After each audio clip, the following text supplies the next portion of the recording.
Hello, my darklings, it's me, Cherry. Welcome back. Today I am going to be going through July's What Am I Watching list. This list consists of streaming shows and movies that I have been watching for the past month and I would recommend that you check out. I usually split this out into three different categories: shows, movies, and other. But for July's list, I don't have anything on the other list, so we'll get started with the shows. First up is the animated series by Sanrio called Aggretsuko, featured on Netflix. I watched season 2, and season 1 is also available, but this is the story of an adorable red fox named Retsuko who has some anger management issues, which she deals with by singing death metal karaoke. Her plight is relatable. She is adorable and very realistic for an animal character. And season 2 specifically focused on the theme of growing up. So, responsibilities, parents asking, why aren't you married yet? Everything you can imagine. It was a delightful watch, and it's available on Netflix, both seasons 1 and 2, and it's the series Aggretsuko. So, check it out. Second up on the shows list is the series Attack on Titan, which is available on Crunchyroll. This past month I have been watching season 3. I don't believe it's finished yet, but this is an amazing anime recommendation. The story takes place in an encapsulated world consisting of 3 different walls and the people who live inside them. They live in constant fear of a race of beings called Titans who eat humans. Titans look a lot like giant humans, however, some of them have unique characteristics that make them decidedly inhuman. It follows the story of a boy named Aaron and his friends Mikasa and Armin, and at points in the series, specifically season 2, it gets a little bit bogged down with politics and drama, but I feel strongly if you're able to make it through that, I would recommend checking it out. They recently announced that the upcoming season 4 will be the final season for the story. So if you have Crunchyroll and enjoy anime, I would recommend Attack on Titan. Third up on our list is the new series Nosferatu on the AMC network. AMC streams on multiple platforms. This is a new series that features one of the most unique vampire stories I have ever seen. The characters within this world have special powers which they use in unique and different ways. Each of the characters within this story that have the special powers have a different power and a different way to channel and use it. And it basically starts with the kidnapping of a young boy. It is a dark and gritty series. It is very real and very intriguing. I've really enjoyed the portion of it that I've watched so far. It is not out in its entirety yet for season 1, but I highly, highly recommend it. The series is actually based on a novel by the same title by the author Joe Hill. And they spell Nosferatu in a unique way. So I'll definitely make sure to include a link below if you'd like to check it out. Again, the series is Nosferatu, and it is available on AMC's streaming service, which is available on a number of different streaming platforms. Fourth up on our shows is the DC Universe series Swamp Thing.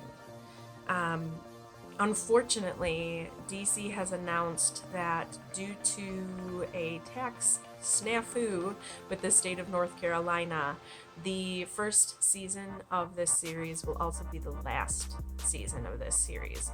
It really sucks.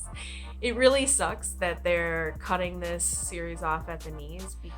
It has not been released in its entirety, but it is fantastic. It is atmospheric, it is dark, it is gritty, it is, the acting is excellent, and the storyline is intriguing.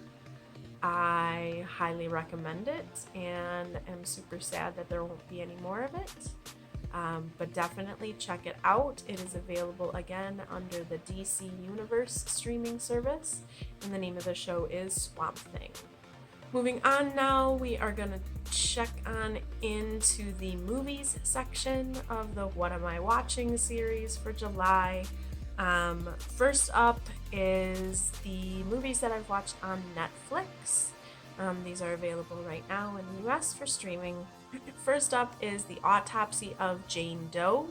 This movie was released in 2016 and stars Emile Hirsch and Brian Cox as two unfortunate mortuary workers who find themselves in a rather compromising position when the body of a Jane Doe is brought to them for autopsy late one night. Things go completely haywire. I was shocked at how the story turned out.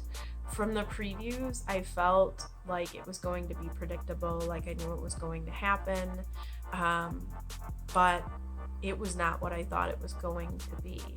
So if you enjoy horror, I recommend checking out The Autopsy of Jane Doe, streaming on Netflix right now. Next up from Netflix is a solid B flick called Demonic. It was released in 2015.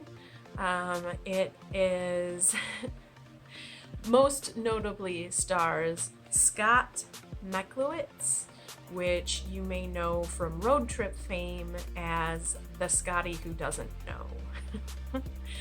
When I saw that he was in this movie, I thought I'd check it out.